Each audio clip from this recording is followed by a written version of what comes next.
Bom dia, meus irmãos. Vamos mais para um PGM nesta semana. Que vocês tenham um PGM abençoado. Minha voz está um pouquinho ruim porque estou gripado demais, mas assim, vamos lá. O sermão para esta semana é o sermão de domingo à noite, domingo de ceia, um culto bem gostoso. Sentimos a falta de muitos irmãos, mas é assim mesmo, né?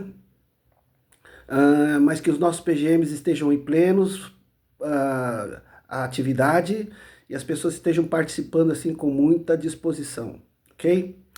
O teu sermão pregado foi de título Chegou a Minha Vez, no texto de Lucas, capítulo 1, do verso 5 ao 25, o mesmo texto que pregamos semana passada e falamos sobre família cheia do Espírito Santo. Mas nessa oportunidade eu trouxe uma mensagem pautada na vida de Zacarias, uma mensagem de esperança, de fé, fidelidade a Deus, ok? Isso porque nesse tempo estava ocorrendo em Jerusalém, na Palestina, a festa da Páscoa, onde todos os sacerdotes eles iam para Jerusalém com a intenção de servir ao Senhor, um dia pelo menos ao Senhor, dentro do templo, que era o sonho de todos os sacerdotes. É quando você chega numa etapa assim, no auge da sua etapa de vida profissional, no auge da sua vida de chamado diante de Deus.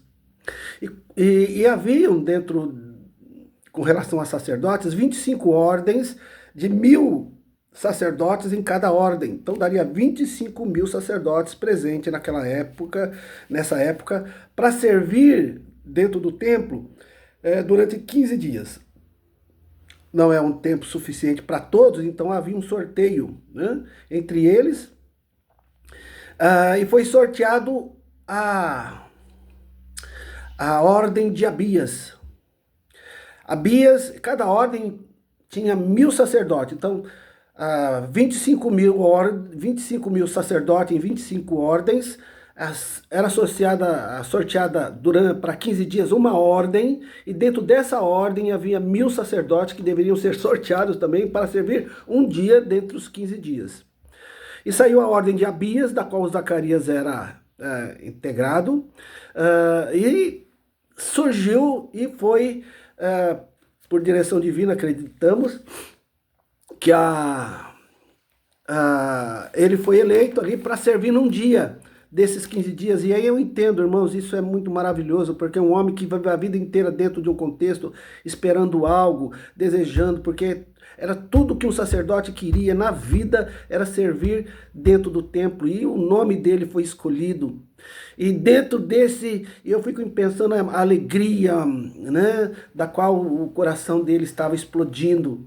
E quando chega dentro do seu dia, ele entra no templo, e quando ele começa a espalhar o incenso, parece que ele olha para trás e vê um anjo. Aí, bom, chegou o dia dele servir, louvado seja Deus. E quando ele chega dentro do templo, ele se depara com o anjo do Senhor, Gabriel, que vem trazer uma mensagem para ele, para dizer assim: olha, o Senhor ouviu a tua oração. Maravilhoso, não é verdade? Chegou o dia dele também de ter as suas orações respondidas. E aí a gente aprende algumas coisas com ele, pelo menos 3 coisas eu coloquei para a gente pensar no nosso PGM. A primeira questão é: a nossa hora chega quando nós não desistimos de servir, e isso é importante. Quando nós não desistimos do chamado que o Senhor tem para mim e para você, o nosso dia chegará, com certeza. Porque Zacarias, diz o texto, estava servindo como sacerdote diante de Deus e foi escolhido por Deus. Olha que maravilha, o versículo 8 diz isso. Ele e sua esposa estavam ali sempre servindo a Deus, apesar das suas necessidades, dificuldades, das suas carências. Eles estavam ali servindo o tempo todo a Deus e servindo, irmãos, de uma maneira assim muito santa, muito dedicada, muito autêntica, pois o texto diz que ambos eram justos diante de Deus e obedecendo de modo irrepreensível todos os mandamentos e preceitos do Senhor. As orações deles até então não haviam sido respondidas, mais de 50 anos aí, na verdade, mas eles não desistiram de servir, eles não abriram mão do chamado deles, eles continuaram fazendo da melhor maneira possível.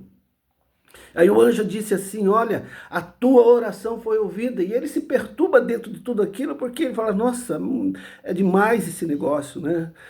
Primeiro escolhido para servir, que já é uma honra maravilhosa. Agora eu me deparo com Deus, próprio Deus, da presença de um anjo de Deus, falando comigo, dizendo que também chegou o dia de Deus responder a minha oração. Que coisa maravilhosa, né?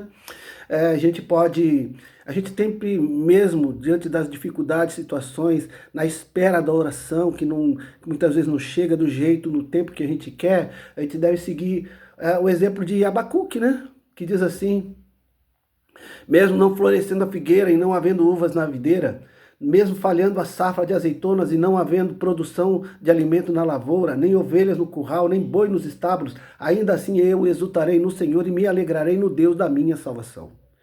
Mesmo, irmão, que as nossas orações não sejam respondidas de imediato, mesmo que Deus ainda não realize o desejo do nosso coração, eu não desisto de Deus, eu preciso continuar seguindo, insistindo, servindo o tempo todo, porque o dia chegará. O meu dia, o teu dia chegará. E talvez seja esta semana, seja hoje, seja amanhã, seja esta semana, seja o mês que vem, seja no final do ano, enfim, mas vai chegar o teu dia, porque nós temos um Deus fiel. A segunda coisa que eu queria pensar com vocês é sobre que o nosso dia chega sempre no tempo escolhido por Deus. Porque o texto vai dizer que Deus vai escolher o tempo da redenção, né? Para que responder a oração de Zacarias. E ele diz assim, olha, o teu filho, eis que envio, né? Trazendo aqui para gente a ideia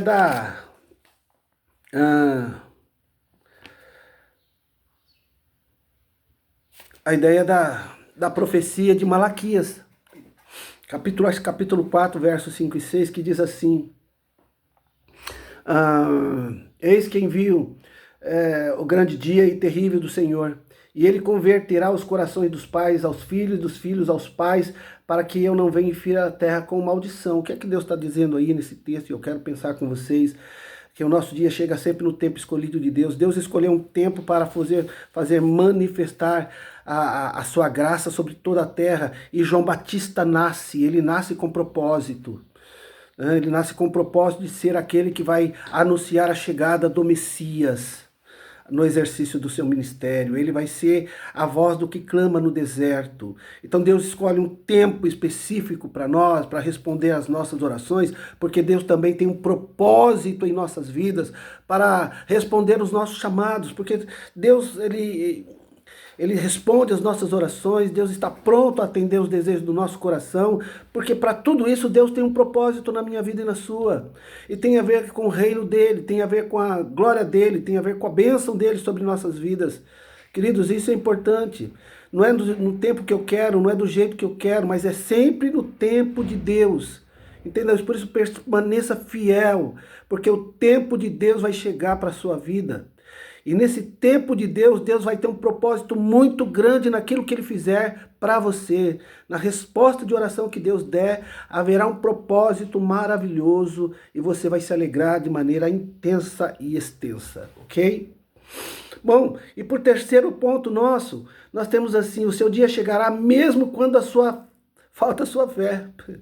Porque é interessante, uma das primeiras coisas que a gente pensa é que Deus não precisa da minha fé para fazer a vontade dele ser manifesta. Ele faz, ele é poderoso, mas ele quer contar com a gente nesse sentido, de acreditar que ele está e vai fazer, de acreditar que ele é um Deus que nos ama e que está sempre em sintonia conosco.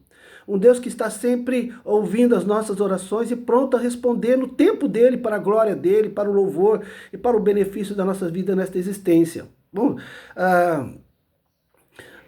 nós podemos pensar que Zacarias, ele ouve o anjo falando, olha, o Senhor vai te dar um filho. E aí ele fala assim, como é que eu posso? Eu e minha esposa somos velhos. Como é que vai acontecer isso, né? Se a gente já perdeu os desejos da relação sexual, por exemplo, né? E até fisicamente o organismo já não funciona tanto, com tanta perfeição.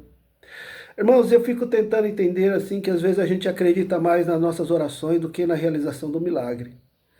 E eu preciso começar a entender assim que quando eu oro por um milagre, eu tenho que acreditar que o milagre vai acontecer. Não importa o tempo, não importa a situação, porque quem está falando é o Senhor Deus.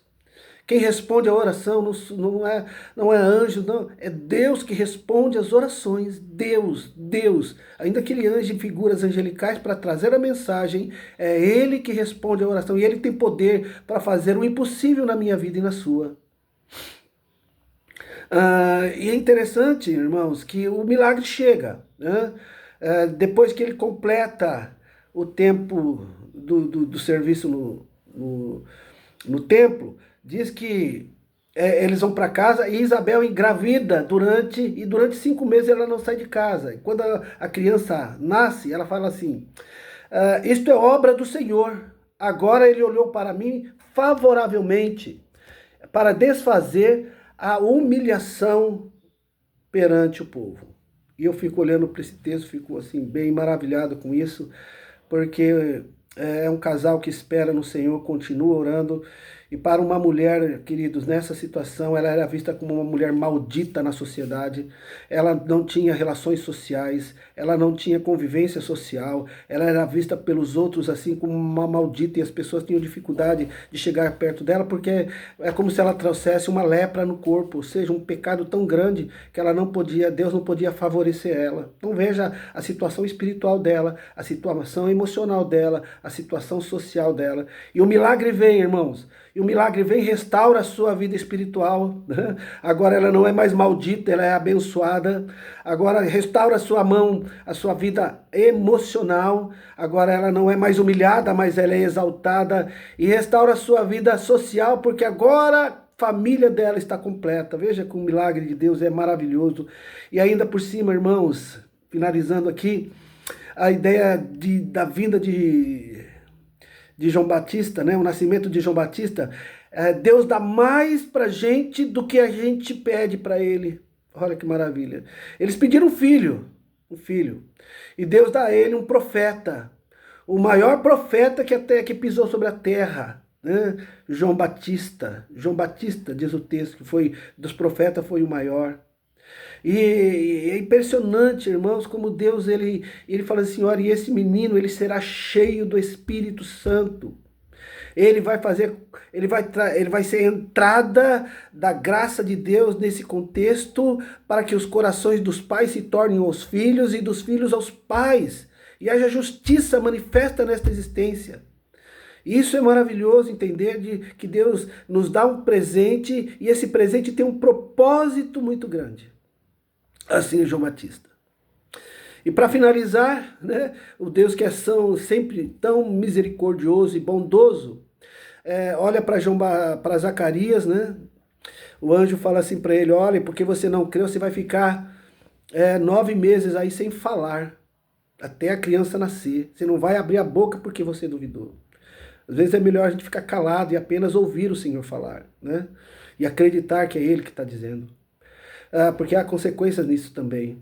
Mas ele aprende uma coisa, porque quando o anjo aparece e começa a falar com ele, ele diz assim, olha, e o nome dessa criança será João. E ele ouviu tudo isso, e quando a criança nasce, aí vem toda a população, que nome vai dar? Aí a Isabel fala assim, João. Eles falaram, não pode ser João, porque não tem ninguém dentro da sua família com esse nome. Não tem, na nossa cultura, este nome não tem, assim, nenhum tipo de validade. Parece um nome muito mais para grego do que para judeu. Então havia um questionamento da sociedade em relação a isso. Aí perguntam para João, que nome será dado? Aí ele pega uma tabuinha e ele escreve, será chamado João. Então ele entende, ele aprende a responder de maneira fiel àquilo que Deus estava direcionando a ele. Até porque João é o abençoado, ou então o presente de Deus. Isso é maravilhoso, irmãos. Ele aprende de uma maneira ou de outra a responder fielmente a Deus. Acreditar que realmente aquele menino que estava nascendo seria um presente de Deus para a família dele e para a sociedade. Então eu quero dizer para você assim, meus irmãos, o nosso dia chega, como chegou de Zacarias, chegará para mim e chegará para você, ok? Que Deus te abençoe, tenha um PGM abençoado e abençoador, em nome de Jesus.